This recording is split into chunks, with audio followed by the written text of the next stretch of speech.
I want you to ponder these questions. What are you becoming? See, the big question is not what am I getting paid here? The big question is, what am I becoming? Because true happiness is not contained in what you get. Happiness is contained in what you become. Are we living the lives we want to live, or are we living stereotyped lives based on phony values? Usually they're a combination of both, a kind of compromise which says surely other people must have some idea of what constitutes the good life. After all, there are so many of them. But when we look closer, we see that they're living shadow lives, as Mumford calls them. In competition, ice skating, you've seen a couple match each other's movements almost perfectly. It's called shadow skating, I believe. They try to match each other's movements so perfectly that each might be the other's shadow. You know, everybody has a different temperament and personality, and it's something that has to be developed, over a period of time. If you're too shy, you should really learn to push that into a small corner and speak up more. If you're a little too loud, maybe you should, calm down just a little bit. But we shouldn't try to just radically become someone else. But that's what sophistication and civilization is supposed to do, is to make us civil. And all so-called civilized peoples have increasingly become crazy and self-destructive because through excessive thinking they have lost touch with reality. A person who thinks all the time has nothing to think about except thought. So he loses touch with reality and lives in a world of illusion.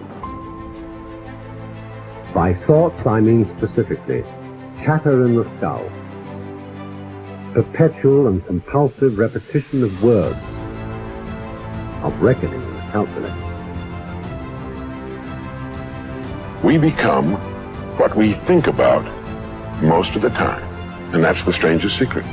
This is why thinking is so vital. This is why a goal is so important, because we will become that. This is why people who set goals achieve them. The trouble with men is not in achieving their goals. They do that. It's in establishing them. The only thing about a man that is a man is his mind. Everything else you can find in a pig or a horse. It's true. And so if we're going to develop something, this is a good place to start. To think deliberately and with a purpose. To spend a little time each day before a blank sheet of paper with our goal perhaps written at the top, and come up with some fresh, new and exciting ideas.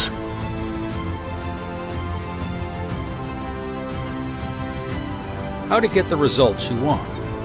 The principal reasons for failure are lack of confidence and too much effort. Many people block answers to their prayers by failing to fully comprehend the workings of their subconscious mind. When you know how your mind functions, you gain a measure of confidence. You must remember, whenever your subconscious mind accepts an idea, it immediately begins to execute it. It uses all its mighty resources to that end and mobilizes all the mental and spiritual laws of your deeper mind. This law is true for good or bad ideas. Consequently, if you use it negatively, it brings trouble, failure, and confusion. When you use it constructively, it brings guidance, freedom, and peace of mind. The right answer is inevitable when your thoughts are positive, constructive, and loving. From this, it is perfectly obvious that the only thing you have to do in order to overcome failure is to get your subconscious to accept your idea or request by feeling its reality now, and the law of your mind will do the rest.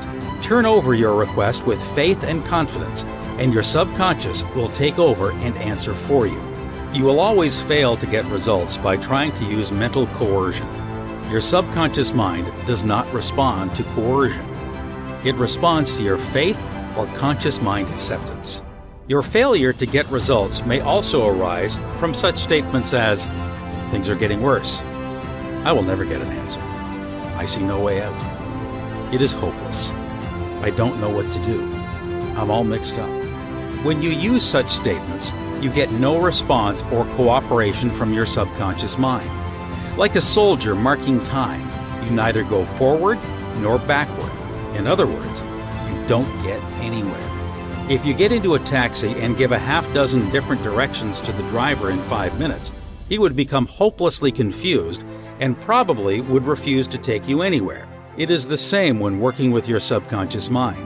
There must be a clear-cut idea in your mind. You must arrive at the definite decision that there is a way out, a solution to the vexing problem in sickness. Only the infinite intelligence within your subconscious knows the answer. When you come to that clear-cut conclusion in your conscious mind, your mind is then made up, and according to your belief, it is done unto you. Easy does it. A house owner once remonstrated with a furnace repairman for charging $200 for fixing the boiler. The mechanic said, "I charged 5 cents for the missing bolt and $199.95 for knowing what was wrong." Similarly, your subconscious mind is the master mechanic, the all-wise one, who knows ways and means of healing any organ of your body as well as your affairs. Decree health and your subconscious will establish it. But relaxation is the key. Easy does it. Do not be concerned with details and means, but know the end result.